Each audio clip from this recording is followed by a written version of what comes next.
military heart of the Nazi war machine. This bunker was Hitler's nerve center. A city of concrete and steel designed to command millions of soldiers. Die gesamte Generalität. To control a vast empire. And direct a world war. Germany as a military machine is now completely and utterly unstoppable. A base engineered to hide the leaders of the Third Reich. Within this massive megastructure is just one big nest of Nazis. And built on a scale to match Hitler's lust for power. Staggered, absolutely staggered. This is the story of the Third Reich's center of power and Hitler's most secret headquarters, the Wolf's Lair.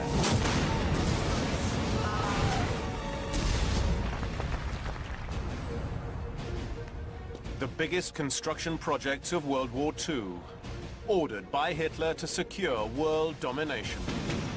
Now they survive as dark reminders of the Führer's fanatical military ambition. These are the secrets of the Nazi megastructures.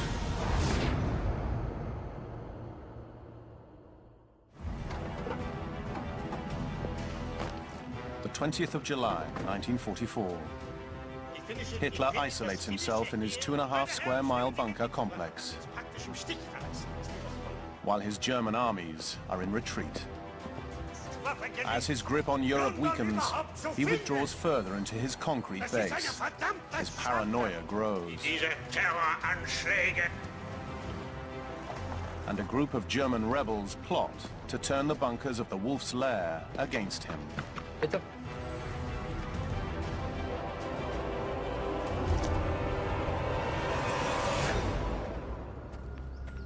Battlefield archaeologist Dr. Tony Pollard is exploring the incredible ruins of Hitler's top-secret headquarters. This is a massive bunker. It's looming out of the forest like some sort of Mayan temple. The complex grew continuously between 1940 and 1944. This place is expanded, it's modified, it's further fortified, and Hitler was absolutely paranoid about being attacked here, especially from the air. And we get several phases of extension where more concrete is poured, the walls are made thicker, the roofs are made thicker, and we're seeing evidence for that here. This maze of concrete was the Führer's home. It's weird to think that Hitler slept here.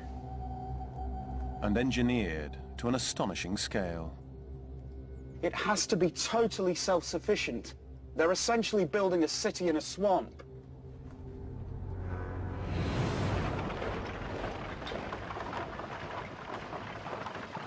The roots of these headquarters lie in the very first days of the war. On the 1st of September 1939, Hitler's armies race across the Polish border. World War II has begun. The Germans are coming up against a nation which is not militarily strong. What is projected out are images of Stukas diving on Warsaw, of columns of half-tracks and armoured cars and tanks. This early success convinces Hitler of his own military genius. Nicht in der Lage ist. He begins to ignore the advice of his army generals. Professor Stephen Remy is an expert on Nazi Germany. Hitler doesn't trust his military generals. He's afraid that their loyalty lies with the old German state that he and the Nazis have overthrown. Der Bau- und Arbeitskräfte muss mir so schnell wie möglich gemeldet werden. Senior German soldiers are traditionally upper-class aristocrats, and many despise the Führer. One of the reasons why a lot of the senior officers don't like Hitler is because they know that in the First World War, he never rose beyond corporal, that he's essentially working class, and it's nothing short of pure snobbery. Hitler is becoming paranoid. He believes the only way to keep control of his generals is to lead from the front. He leaves the safety of Berlin for the war zone in Poland on his specially designed train. His train is, to a certain extent, the nerve center of the war effort because he's the Führer, he's the commander, and everyone has to come to him. 2 streamlined locomotives pull a convoy of 15 carriages. Anti-aircraft flak wagons top and tail the train. At its heart is Hitler's private carriage, followed by the command unit for war conferences. Hitler is determined to direct the war personally. Hitler doesn't care how inconvenient it is for everybody else that he wants to be on this train. People have to leave the battlefront, traipse across country, either by plane or by car, just so that they can be harangued by him.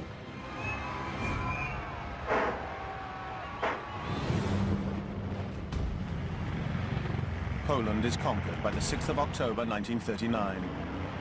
It's a stunning victory. Hitler's next target is France, and then Britain. The Allies' sophisticated planes and bombs make his train vulnerable.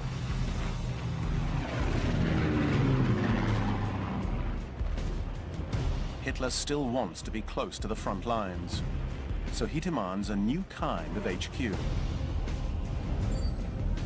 He orders a base near the Belgian border, codenamed Rocky Nest, or Felsennest in German. All that remains today are photographs and rubble. Patrick Berry, a former British Army officer and expert on fortifications, uncovers the hidden ruins of Hitler's first bunkers.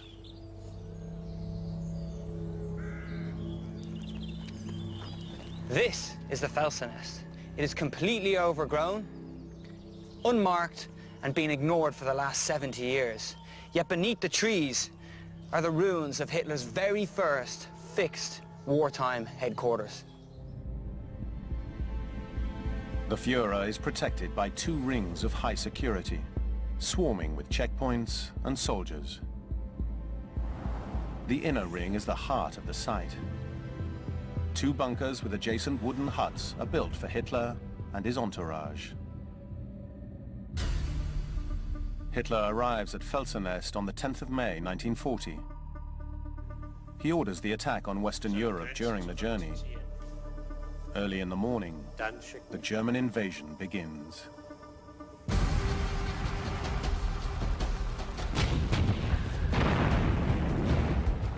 This bunker was Hitler's nerve center.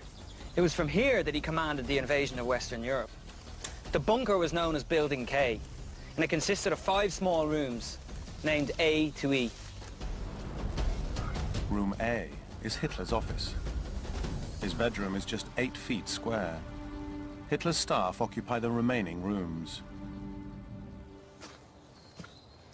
At 1.5 meters thick of reinforced concrete and sunk into the ground to give it added protection.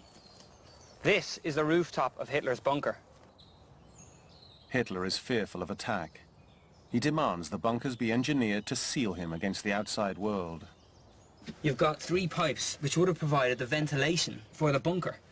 And obviously below ground you're going to need fresh air, but crucially you also need, in these bunkers, they have protection from gas, sealed doors and special filters to clear the air in the event of a gas attack. This relates directly to Hitler's own experiences in the First World War, when gas was a major killer and then the concrete to protect you was probably the best thing you could have if you were fighting from the trenches. So all in all, Hitler's stamp is all over this bunker. We have forced the enemy to withdraw from our borders. The bunker protects the Führer from the war, but at the same time isolates him from his generals. His total belief in his own genius grows. Hitler's command style means that he's reluctant to delegate authority to any of his generals. By entombing himself in this concrete bunker, Hitler is basically saying other opinions are not welcome. Hitler delivers many of his orders from a briefing hut nearby.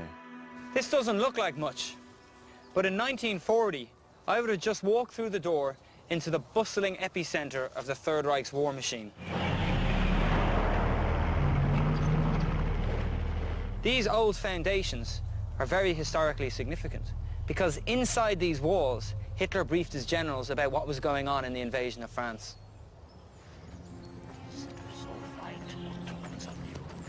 Success follows success as Hitler's military sweeps past his headquarters and across Western Europe. By the 6th of June 1940, the advance has been so rapid that Felsenest is now far behind the front lines. Less than 3 weeks later, France surrenders. Hitler is triumphant. The French campaign is another astonishing military victory.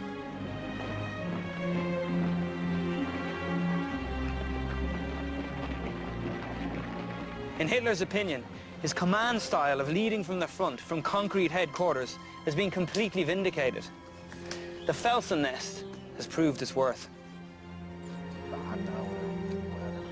Hitler always sees himself as something of a military leader, but if he did in 1939, he doubly does so by June 1940 when France surrenders. It's hard to overemphasize the enormity of this success. Hitler has now doubled the size of his Nazi empire. His frontline officers are impressed by his military ability. One such officer is 32-year-old Catholic aristocrat and father of 5, Klaus von Stauffenberg. Stauffenberg's background is decidedly aristocratic, and on one level you would have thought he'd be suspicious of Hitler, but actually he buys into it. And really the reason why so many of the aristocratic military elite do kowtow to Hitler is because he's brought back pride in being German. Like many Germans, von Stauffenberg fully supports the war, and he is impressed by Hitler's apparent military skill. Soldiers like to win. The bombers will smoke them out of the forest. If we strike fast, we can cut this rabble off. It seems to be quite incredible, and everyone thinks that Germany as a military machine is now completely and utterly unstoppable. What they also think is that Hitler is clearly a great war leader, and no one thinks that more than Hitler himself. July 1940. Hitler has conquered Western Europe from specialized command centers. His next headquarters will expand the concept on a huge scale. Hitler is convinced massive frontline command centers are vital to his success. Now he looks east, to Russia. In 1940, Germany has a peace treaty with Russia, but Hitler has been targeting it from the start. He believes that the conquest of Russia will bring Germany vast new territories. Hitler plans for an epic invasion, using 4 million soldiers along an 1,800-mile front. The attack will be codenamed Barbarossa. Operation Barbarossa is a military operation unlike any that's been seen before. The scale of it is absolutely enormous. That requires one heck of a lot of coordination. So he wants a command headquarters as close as possible to the front, whilst at the same time still being safe. For the impending attack, Hitler needs a base as far east as possible. He chooses a site near the city of Rastenburg, then in eastern Germany. Felsenest is the template. The concept is to bring all the branches of the armed forces around Hitler's headquarters. This will emphasize Hitler's preeminence as the center of power, planning, and control. The terrain around the base makes it difficult to attack. This site, close to the Russian border, was the location chosen for Hitler's eastern headquarters. It's a land dominated by forest and lakes, but it's also peppered with swamps. It would have been a nightmare for any army to attack. The swamps make building underground bunkers extremely difficult. In the autumn of 1940, Fritz Todt, the head of Nazi engineering group Organization Todt, personally takes charge of the project. He decides that heavily reinforced structures above ground are the solution.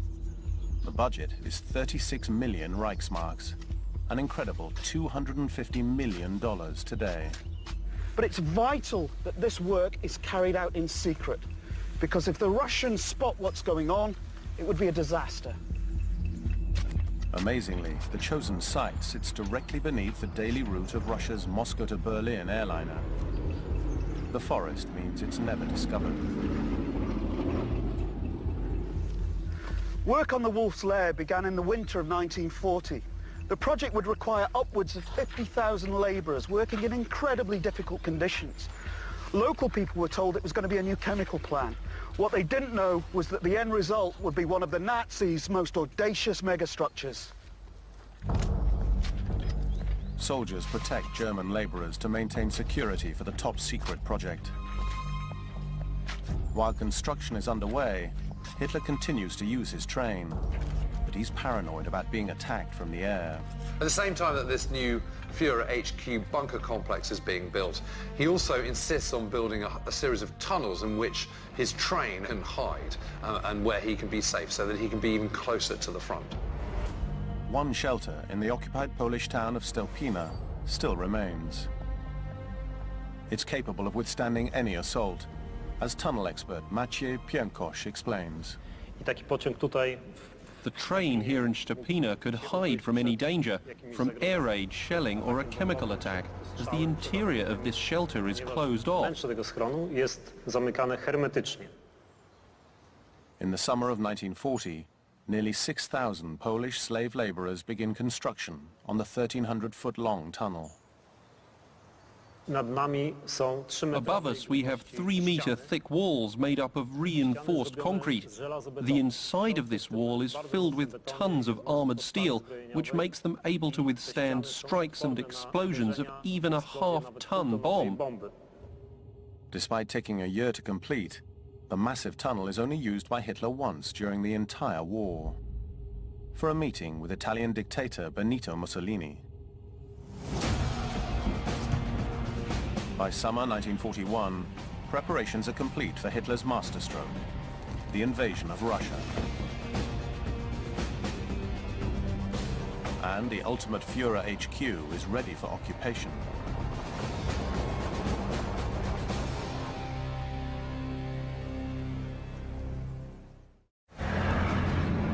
The 22nd of June, 1941. Germany invades Russia.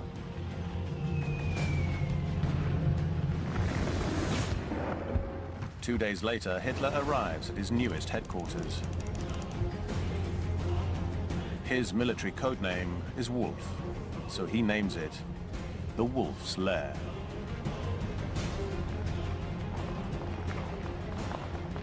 The Wolf's Lair represents a massive upscale from the Felsen Nest, probably 8 times the size. You can see natural defences, trees, swamps, marshes, lakes, and the man-made structures. What you have are 3 layers of defence. An airstrip and rail lines are built for the Führer's personal plane and train. And the entire 2.5 square mile site is surrounded by 54,000 mines.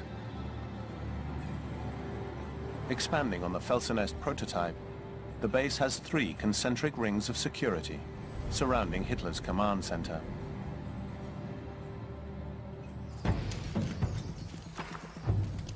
Hundreds of troops from Hitler's personal bodyguard patrol the forest, day and night.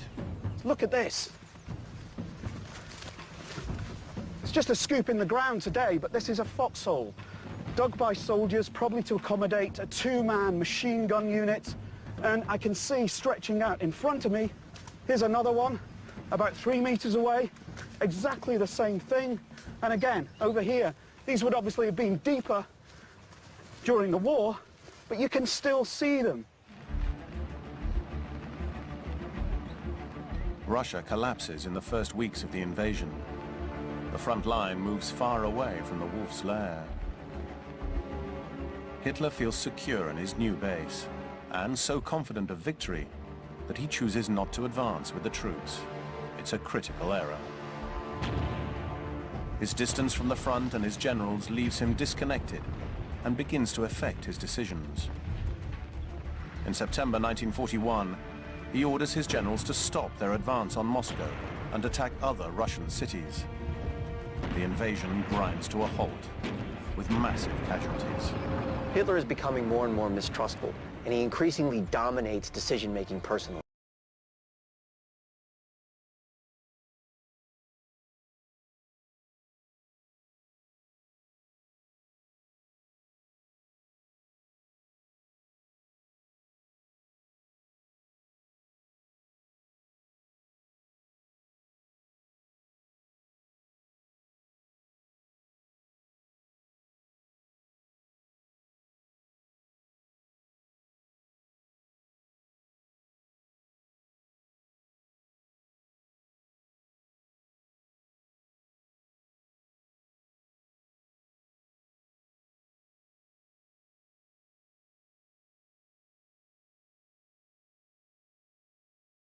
chased by huge numbers of Russian forces.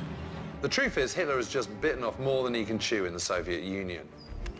Hitler's paranoia increases, and he isolates himself further by fortifying the Wolf's Lair. 1,500 troops now patrol the area, and dozens of additional buildings are added across the site. Hitler is the head of the Nazi Empire. None of his generals dare to question him. All operations revolve around him, but his behavior is increasingly eccentric. Hitler wakes late at 10 a.m. Conferences take place when he chooses, regardless of the military situation. He'd have a session just after lunch, maybe for a couple of hours, where he'd meet with his senior commanders and discuss the situation, and then perhaps an hour and a half or another 2 hours in the evening. But the rest of the time, he seemed to spend his time relaxing, or, shall we say, entertaining his company with these long oratories. In Stalingrad, German forces fight bloody battles in the city. At the Wolf's Lair, Hitler demands staff attend daily afternoon parties at a specially built tea room.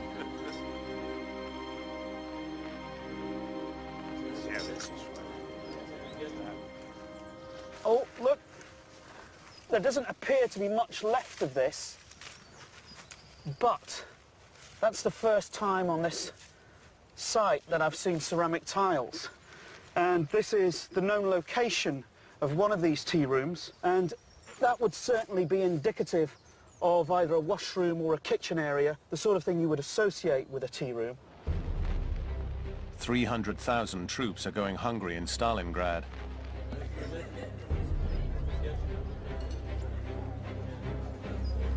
But Hitler dismisses reports that interrupt his schedule, no matter the consequences. And it's really quite a thought to imagine just sat around shooting the breeze when outside of this bubble, all mayhem is breaking out.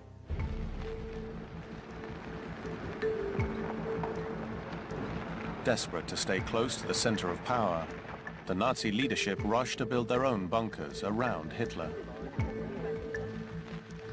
Hitler's chiefs of staff were very keen to remain close to him.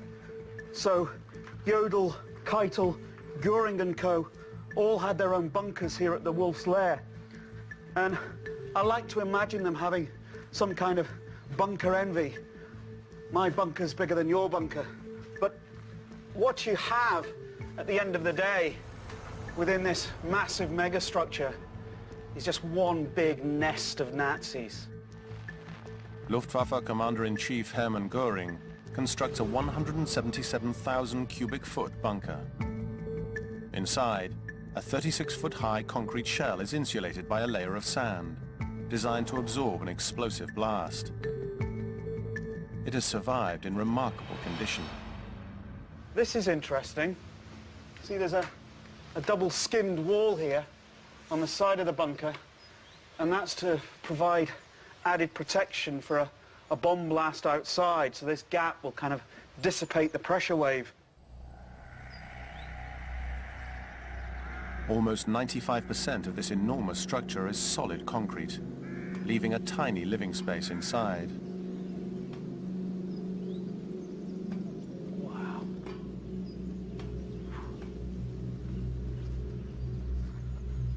I'm on the roof of Göring's personal bunker, and it's cracked.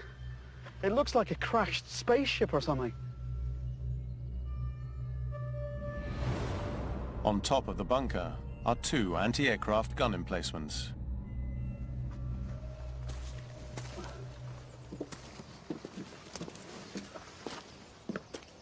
There's a circular concrete platform on which the gun would have sat. You can see the holes for the bolts, the mounting bolts, and it's in a very heavy concrete turret with little cubby holes in the side which would have stored ready-to-use ammunition. A defensive position to protect against ground assault faces the forest. What we have here is a very simple form of fortification, very typically German. This is a Tobruk turret, and I'm very pleased to see it's still got its mount, because this would have had a machine gun mounted on this rail, and there would have been two men in here, one operating the gun, one feeding the belt of ammunition, and the gun would have turned 360 degrees on this iron ring. The giant bunkers are obvious even within the forest, so ingenious camouflage is used. What they would have done is take camouflage nets with artificial leaves on them, strung them out from these hoops, both across the roof and into the trees, making this structure blend into the natural vegetation. February 1943. Germany is defeated at Stalingrad. In July, Hitler hastily orders a counterattack from his bunker in the Wolf's Lair. It's crushed, and Germany is under threat like never before. Hitler is entirely responsible for the failure of Barbarossa. They weren't ready for it, they didn't have enough manpower, it was a step too far, it was entirely his idea, and it was a failure. For the first time, the wolf is vulnerable in his lair. Hitler's isolation in his bunker complex has led to a series of terrible military decisions. Germany is under assault. The Führer's paranoia is stoked by fear of air attacks. He orders a new mammoth bunker built for himself. By late 1943, Hitler's spending more and more time at the Wolf's Lair, to the point where it's the only part of Germany he's still familiar with. And it's at this time that he introduces a new phase of modifications to the site, and they include his own designs for his own personal shelter. Construction begins on a massive structure, 200 feet long and 120 feet wide. 23 feet of concrete divided by a layer of sand will surround the Führer on all sides. Inside, Hitler's living space will be a tiny 9 by 11 feet.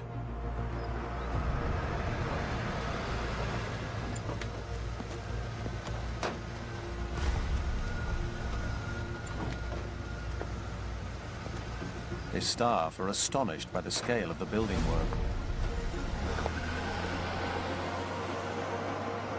It's incredible what they achieved in such a short time.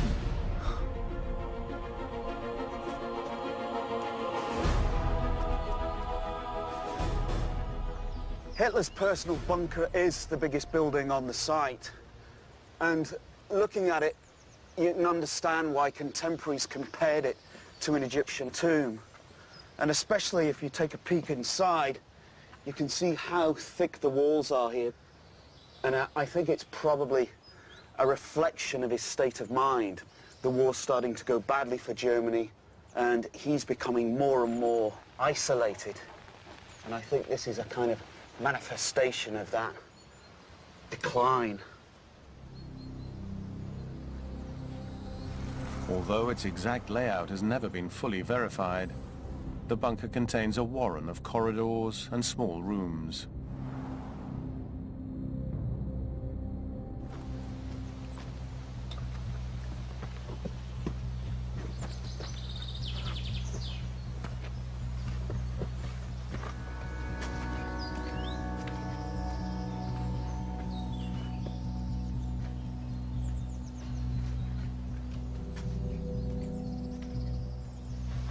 This is absolutely staggering.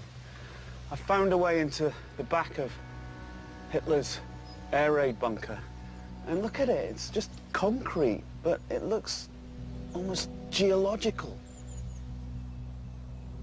But the amazing thing is that that level down there is the accommodation level. You can see the fragments of a room there, but all of this above me, and it must go up 8 meters or so. It's difficult to tell, but incredibly high above me is the top of the structure, and all of that is roof, with this tiny living space beneath it.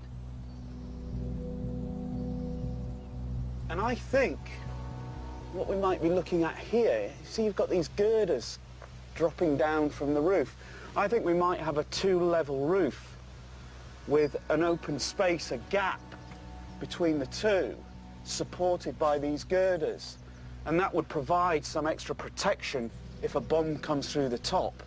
It would dissipate the shock wave. This gives a very good idea of the way this thing was meant to operate. But staggered, absolutely staggered.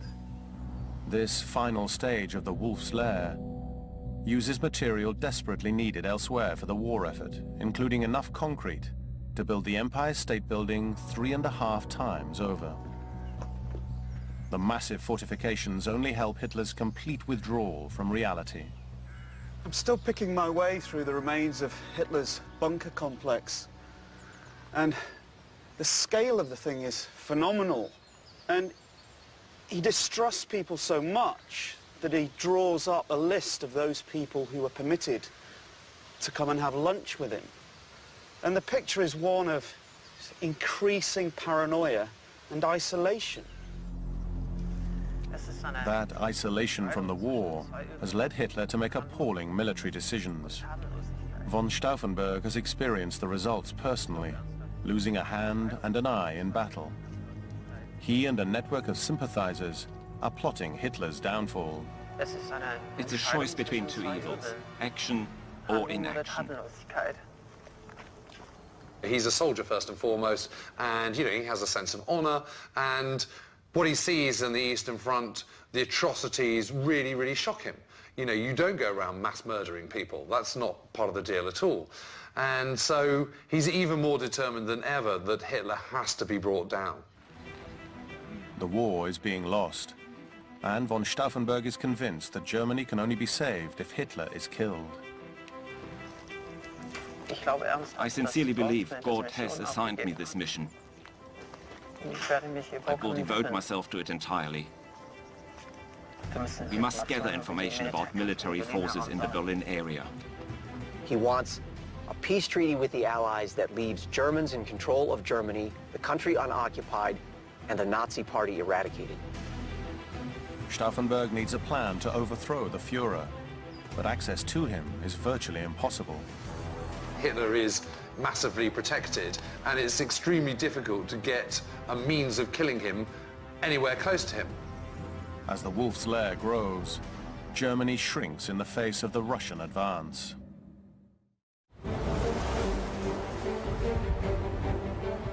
The 6th of June, 1944, D-Day. The Americans and British land in France. It's a decisive blow to Germany. Defeat is imminent. Von Stauffenberg must find a way to kill Hitler before Germany is crushed.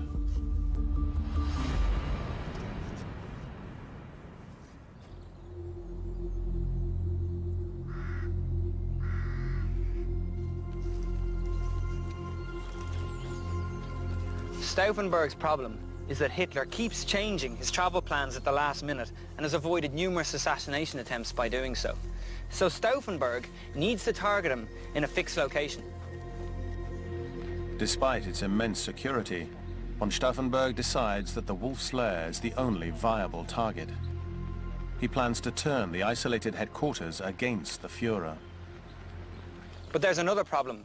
Stauffenberg is excluded from Hitler's inner circle until the middle of July, when he gets an extraordinary break.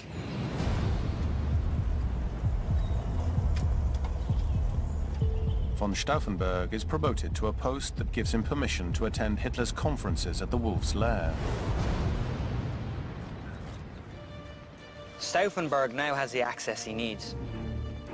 He decides to personally carry out the attack and detonate explosives at a meeting with Hitler. The plan hinges on using the Wolf's Lair's massive engineering against the Führer. If von Stauffenberg can detonate the bomb inside a concrete bunker, the explosion will kill everyone inside. On the 20th of July 1944, von Stauffenberg is ordered to a briefing at the Wolf's Lair.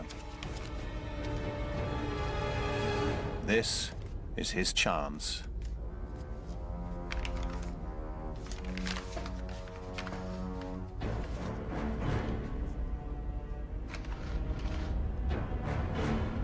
bomb's 30-minute fuse has been armed.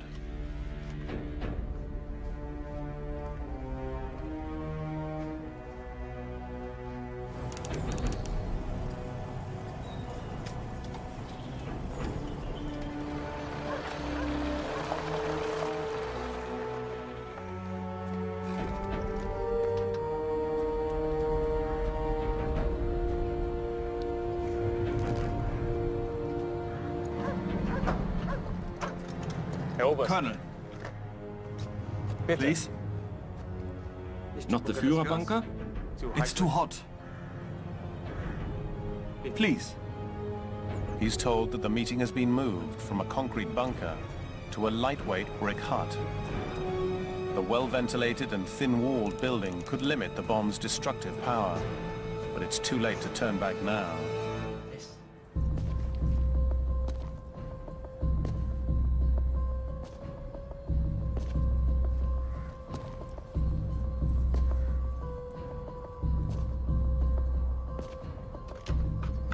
He must improvise and find a way to get the bomb as close to Hitler as possible. Would you please place me close to the Führer? I have trouble hearing due to my injuries. Yes, come in.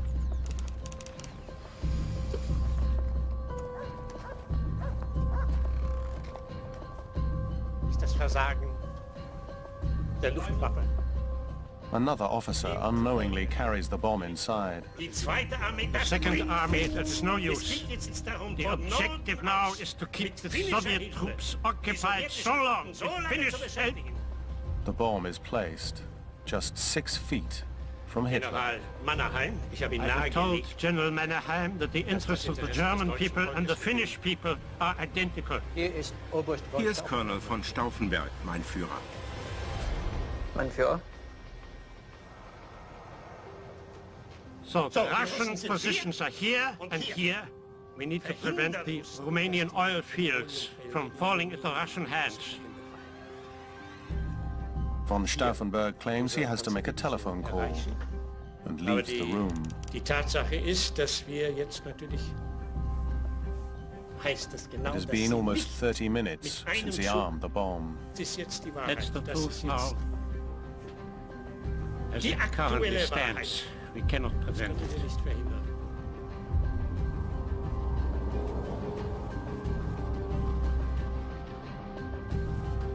Das ist ein geplanter Angriff vom Feind. Where's Stauffenberg? It's his turn.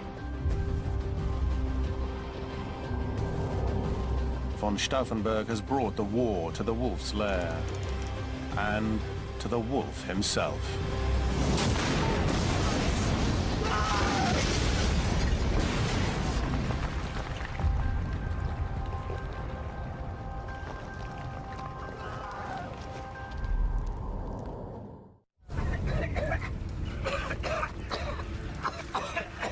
What happened? In the aftermath of the explosion, panicked Nazis race to locate Hitler. Von Stauffenberg bluffs his way past security. He's convinced he has succeeded in killing Hitler and heads to Berlin to seize control. 4 officers are dead, but Hitler is alive. The briefing room's a pretty lightweight structure. It's got brick walls, windows, it's well ventilated, very much in contrast with the heavy concrete bunkers elsewhere on the site. And it's that architectural difference which foils the assassination attempt. Footage filmed just after the explosion reveals the damage. When the bomb goes off, there's somewhere for the explosion to go. It blows out the windows, it knocks down walls. It dissipates the blast. If this meeting had happened in the heart of one of those solid bunkers, as had been the original intention, there would have been nowhere for the blast to go. It would have been amplified as it bounced off the walls and back in again. If that had happened, there can be no doubt that Hitler would have been killed. It's one of the great ironies that the wolf's lair saved his life, but not in the way he intended. By the time that von Stauffenberg arrives in Berlin, he knows that the bomb has gone off, but it becomes increasingly apparent that Hitler hasn't actually died. Hitler's injuries are minor, but his narrow escape has left him enraged. For all its concrete and layers of security, the Wolf's Lair proved to be defenseless against one man with a bomb in a briefcase. Nazi investigators quickly realized that von Stauffenberg left the meeting early. Those who are loyal to Hitler start to realize what is going on. The coup is undone very quickly. Hitler's troops tracked the ringleaders to Berlin's army headquarters. Von Stauffenberg and his fellow plotters are dragged out into the courtyard from where they are operating the plot and summarily executed on the spot.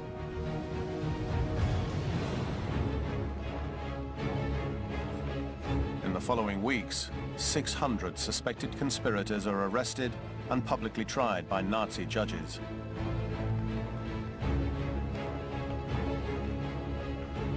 Around 200 are eventually executed.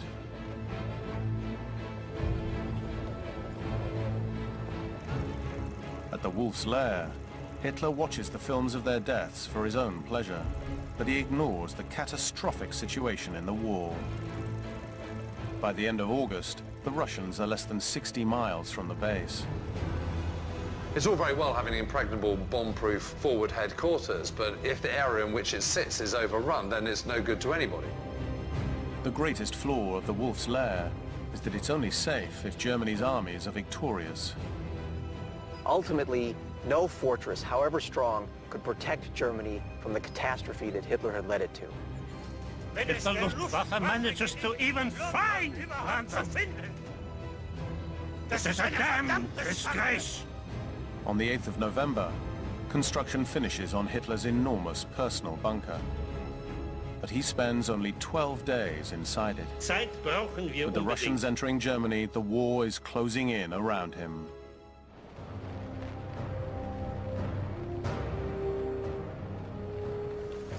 In November 1944, Hitler left the Wolf's Lair for the last time along this railway. In total, he'd spent over 800 days in residence, longer than at any other place during the war. The Russians were hot on his heels, but they simply circumvented the place on their way to Berlin. And it wasn't until January of 1945 that the Germans got round to trying to demolish it. Local people describe huge chunks of concrete flying through the air as the charges were blown. The Wolf's Lair was history.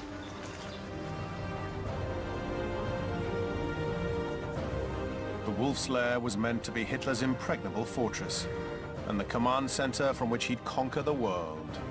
But ultimately, no base, however big, could protect Hitler from his own flaws, paranoia, and military incompetence.